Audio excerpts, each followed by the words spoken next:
ये अपराध गढ़ बनता जा रहा है छत्तीसगढ़। अपराधियों को छत्तीसगढ़ में ऐसा लगता है कि ऐसी सरकार है जहां सब प्रकार की छूट उनको मिलती है, और दिन दहाड़े जिस प्रकार की लूट की वारदात हो रही, हत्या की वारदात हो रही है, जिस प्रकार की घटनाएं हो रही है, ये छत्तीसगढ़ आज किस दिशा में जा रहा है।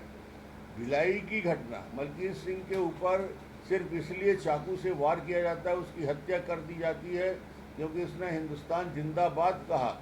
बेमेतरा की घटना भी उसका चश्मदीद गवाह है, लव जिहाद के नाम से भुवनेश्वर साहू की हत्या कर दी जाती। कवर्धा में क्या स्थिति बनी, कर्फ्यू लगा, आतंक का राज रहा, और कवर्धा में भगवा ध्वज को जूते के तले रौंदने की साजिश की।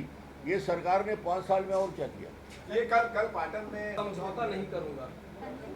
नहीं, अब टीएस देव यदि प्रधानमंत्री जी के मंच में बैठकर इस बात को बेबाकी के साथ बोलते हैं कि फेडरल स्ट्रक्चर में राज्य और केंद्र के अपने अपने सीमाएं हैं, और यहाँ ज़रूरत होती है नरेंद्र मोदी जी केंद्र से भरपूर सहायता जब हमने मांगा है, दिया है, तो ये निश्चित रूप से एक ईमानदार स्वीकृति है कि भारतीय जनता पार्टी के केंद्र की सरकार छत्तीसगढ़ को भरपूर सहयोग कर रही है, बल्कि जो सहयोग कर रही है उसका उपयोग नहीं कर पा रहे हैं।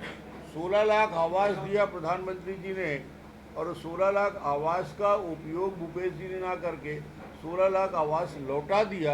ये स्थिति छत्तीसगढ़ की है। ये मुख्यमंत्री भीड़ नहीं थी, अमित शाह की सभा में भीड़ नहीं थी, परिवर्तन यात्रा में भीड़ नहीं है।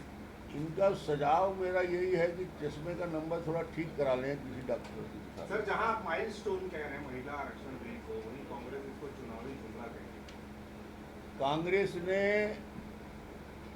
ये सारे मुद्दे को लेकर, मनमोहन सिंह की सरकार थी, 10 साल तक प्रधानमंत्री के पद में थे, उसके पहले कांग्रेस की लगातार सरकार थी। यदि कांग्रेस की इच्छा शक्ति होती, राजनीति करने की इच्छा होती, देखिए हम यदि अच्छा कदम उठाएंगे तो राजनीतिक दृष्टि से लाभ तो मिलेगा।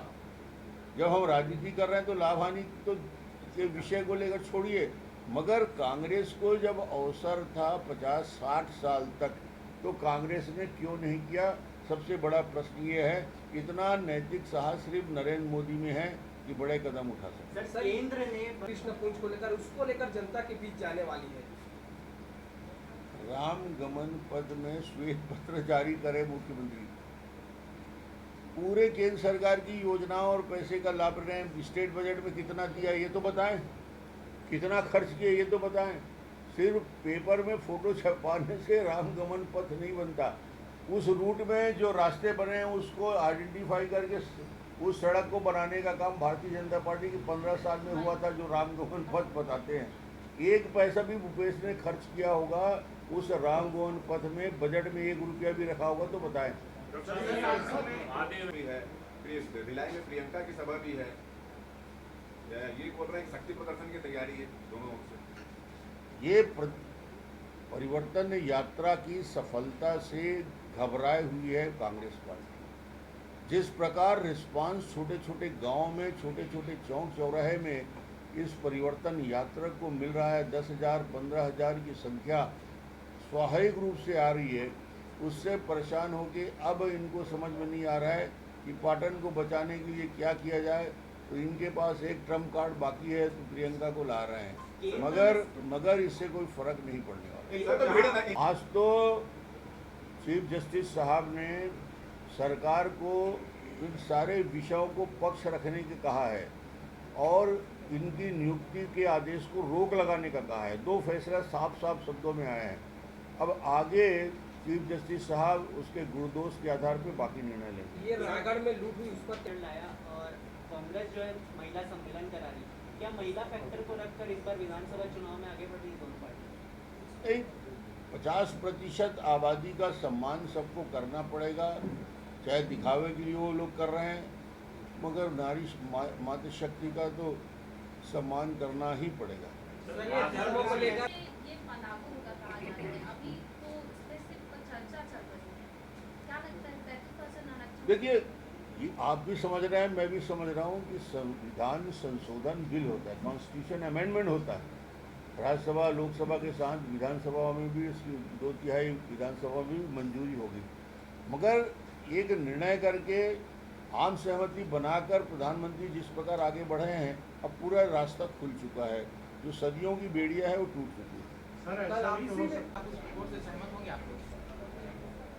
देखिए, अब मामला स्पष्ट रूप से सामने आ चुका है और ये इस्टेब्लिश हो चुका है कि 20 लोग जो मेरिट लिस्ट में आए हैं, पूरे प्रदेश और पूरे देश में शंका की सुई उधर घूम रही है। आज न्यायालय ने भी इस बात के लिए इस राज्य सरकार से स्पष्टीकरण मांगा है, जवाब मांगा है कि कैसे ऐसी बात हो सकती है, एक परिवार के 4-4, 5-5 लोगों का सिलेक्शन हो। इन सारे बिंदुओं के तथ्य ऐसे तो भारतीय जनता पार्टी के प्रवक्ता ने सीबीआई जांच की भी मांग की है, मगर चूंकि न्यायालय इस मामले को देख रहा है, तभी हमें न्यायालय पे भरोसा करना चाहिए। जी, धन्यवाद।